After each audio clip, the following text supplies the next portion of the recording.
we wanted to have you here. Not only the history, your connection and heart to Wraparound. One of our goals, we were just talking about it, is that there's this, a lot of the great work is done in pockets and in silos of work, and it doesn't spread and disseminate across the country. And there are people that are reinventing the wheel that if they just picked up this book or this kind of thing, they might be able to jump 4 steps ahead. And so one of the reasons we want to have you on is just to kind of have a conversation about that and what that growth has looked like. We've got some questions and things, but this is just a comfortable conversation. So yeah, I mean, where do we start? How did you get into Wraparound? Well, why don't we welcome Mary? And Yeah, go for it. Let's do the formal. Welcome, Mary. Thank you so much for coming and being a part of this with us. We are honored to have you in your presence. You've done such amazing things, you and your team. But why don't you tell us a little bit about you and I don't know how you got started with what we're doing. Sure. Well, I want to thank you both and Catherine and the whole team here at the National Center for Innovation and Excellence for asking me, to come and be part of the podcast series that you all have launched and are carrying out. It's something that I've been really looking forward to since I was invited. And last night, in between the rain showers, I ended up, having like a perfect time on the beach, and half a rainbow was coming up out of the ocean. And it was like it was taking a walk with me, and I was really thinking about it. I had just sort of reviewed some of the questions and everything. So thank you very much. And let's see. So in thinking about, from my perspective, I'm the co-founder and co-owner and the COO of Fidelity EHR Plus, which is the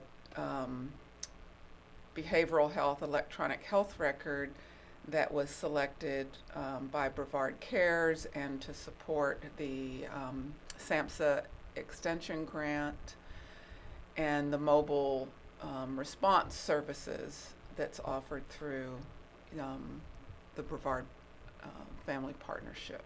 Yep. And that is a very innovative technology, and we do think of all of the clients of our software as part of a national network of partners in innovation, because it is a very innovative platform that was designed, from the ground up to support the different kinds of workflows that help to provide fidelity to a high fidelity care coordination to models, not just Wraparound, but other models where essentially the client, the youth, the family, the young adult, the adult is at the center of care. And so my background is in client-centered models of care development that I started out doing in the integration of behavioral health in primary care, in secondary specialty care, specifically HIV and AIDS, and also in integration of behavioral health in rural and frontier areas of New Mexico. And that also led me to working for an organization that was receiving SAMHSA funding to implement those kinds of models in the Pacific jurisdictions, American Samoa, Federated States of Micronesia, and the Republic of the Marshall Islands. So I mention that because Wraparound, as many people know is based in 10 key principles that recognize climate and culture. And so that the technology is sort of like the heart of the technology is to partner, with organizations regardless of where they're located regionally or nationally or internationally to really be able to be customized to the climate and culture that of the population that they're serving. Yeah. And that didn't exist in terms of technology, and it was recognized as something that didn't exist by the National Institute of Mental Health. And that's how myself and my co-founder partner, Dr. Kelly Hyde, that's how we sort of took it from a basic technology that was sort of startup, self-funded, out of the garage, more or less. Right. And while we both, continued to work in other, other jobs and other ways, but brought together, many years, I'll just say, of, we're seasoned. And we also had some amazing, collaborators in the process of that, that were, sort of an original think tank and experienced in, developing the software and implementing it as a research and commercialization grant. So that was sort of how it came to be. And, though that's really just the beginning of the story, because the early adopters, which I would consider Brevard Cares and then with the expansion grant through the NCFIE, there's a value within the culture of the company to continue to advance and evolve and sort of co-create the technology to really support the services and the term is end user, which isn't my favorite term. It's like right. There's only two places. Stakeholder. There's only two places you see that used is the term users, and so but semantics, Yeah. I'll let it go. Yeah. But really, the reality of how complex it is to deliver services, Mhm. and becoming even more complex all the time. Right. It's already complex in terms of, climate, culture, health disparities, racism, so many things that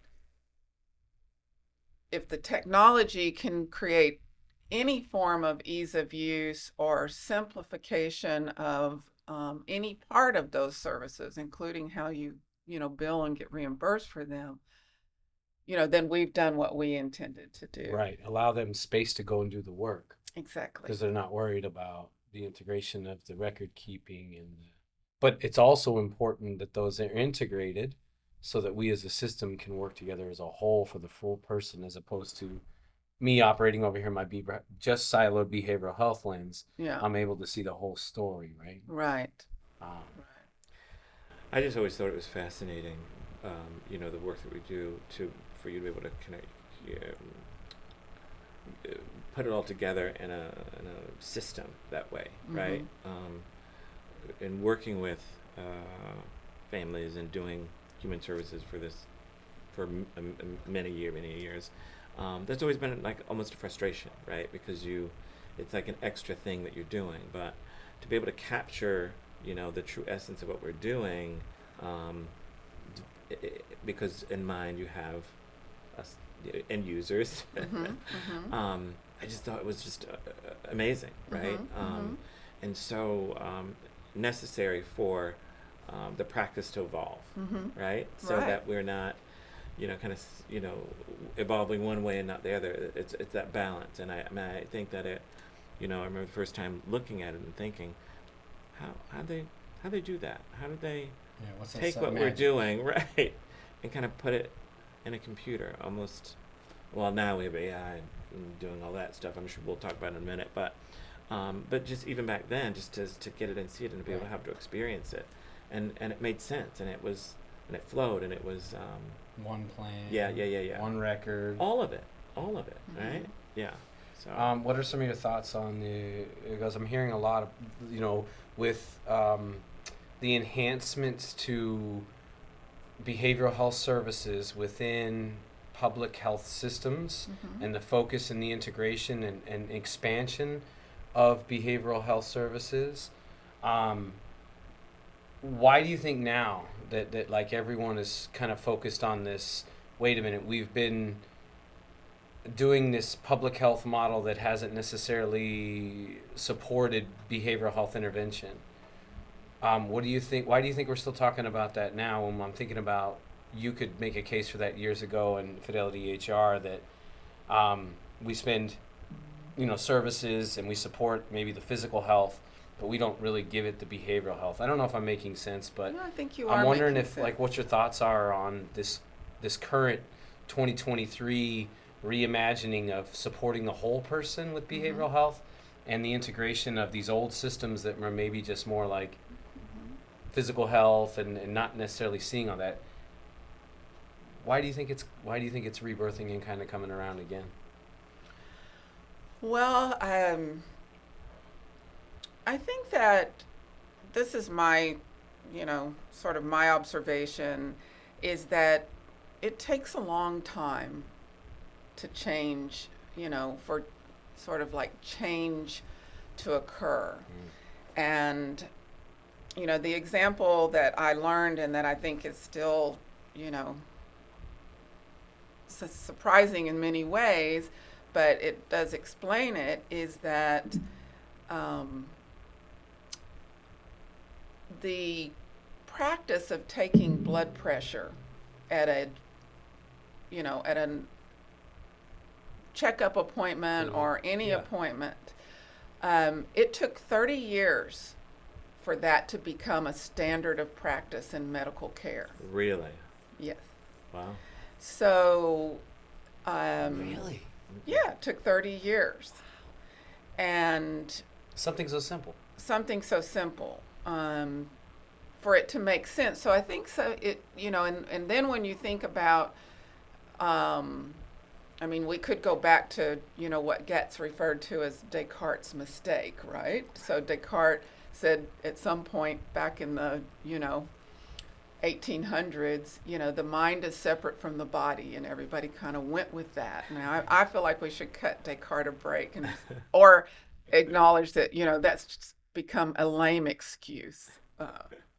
Um, but I think that, the timing is becoming, um, whether you want to call it a change in consciousness, a change in awareness.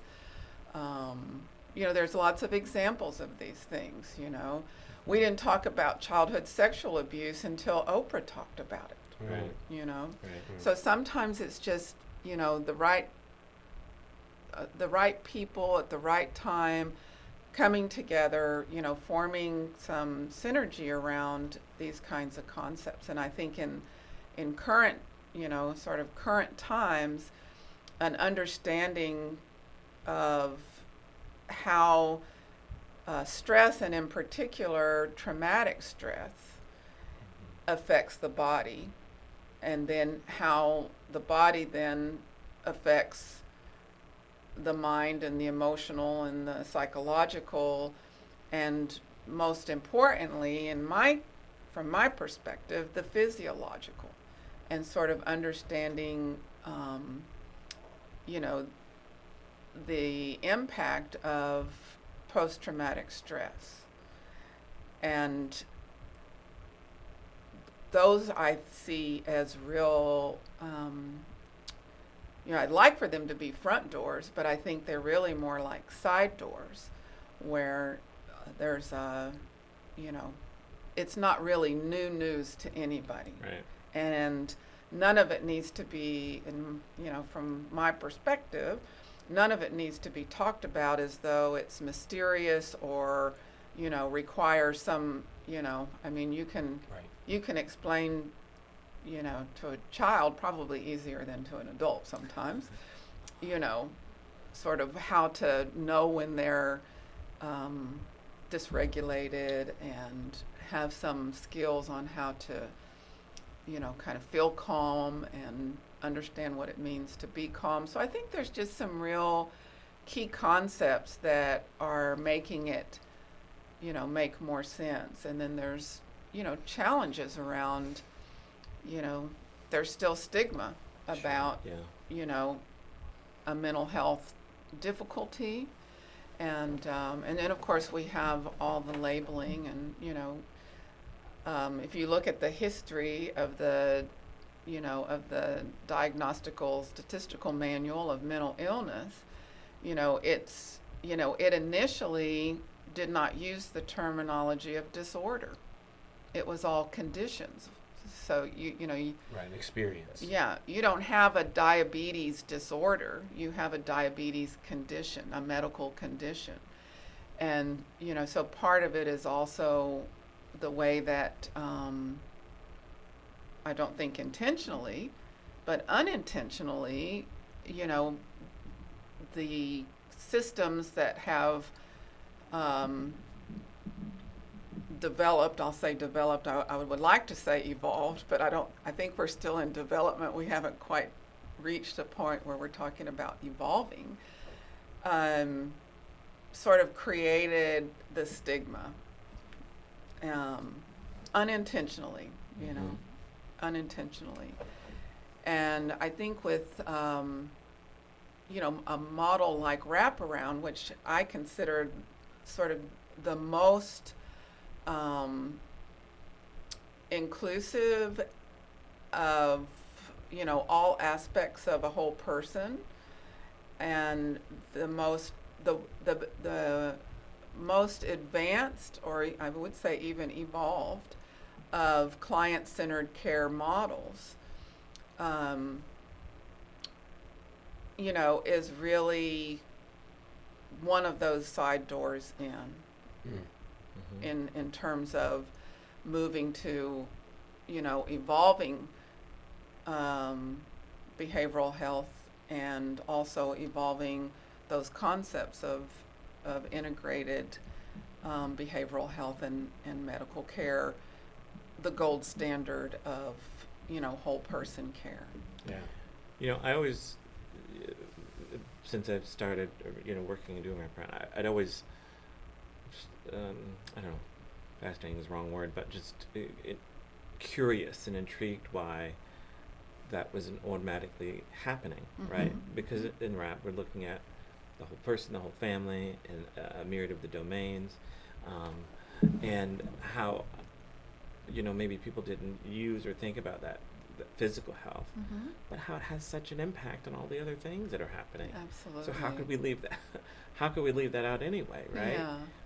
And so I think, like you were talking about, some of the, silos or the things that were important for, because it is behavioral health and we're trying to work and make that different and better, and then life will be better. Well, what if those things are exacerbated by physical conditions, or how did that, why aren't we looking at all of those things, so that we don't have to, everything, in fact, right? And it gives us the vehicle to do that. And I love that now that, people are beginning to integrate those things, because it's only helpful for the whole, for the whole person and the whole family, right? Because it looks at, everyone's, where they are. And that's always really been important to me, especially in the populations that I've mainly worked, because It's complex. well, it's complex, and people, the conditions, the challenges, impact my everyday life. Right. So how can I not be focused on, right? Put them as one of the priorities and one of the needs, so that we can really ensure, a family, getting to the vision of what they want, right? So yeah, I'm loving to hear this more and more. So I heard, if I were to kind of like capture some three takeaways I heard, one was particularly why now, if we've known, like we've been doing the integration of this person-centered work with person-centered platforms, right? For it's not brand new, right? We've been doing it, and so. But I was asking why focus on this integration now? Why is it becoming a big deal? And I heard you say timing. It takes time. I heard you say acuity, right? Needs being more complex, and us recognizing something has to bend or change. And I heard you talk about the stigma of maybe old system thinking that kind of rolls over into today. Will you talk to me a little bit about this idea of like this whole person-centered care from your lens? Like we're talking about it like people know what they're talking about. Would you define it for me and kind of talk to me? What does that mean? How do we create this whole person care that crosses between the person work and the record keeping, and how does that all connect?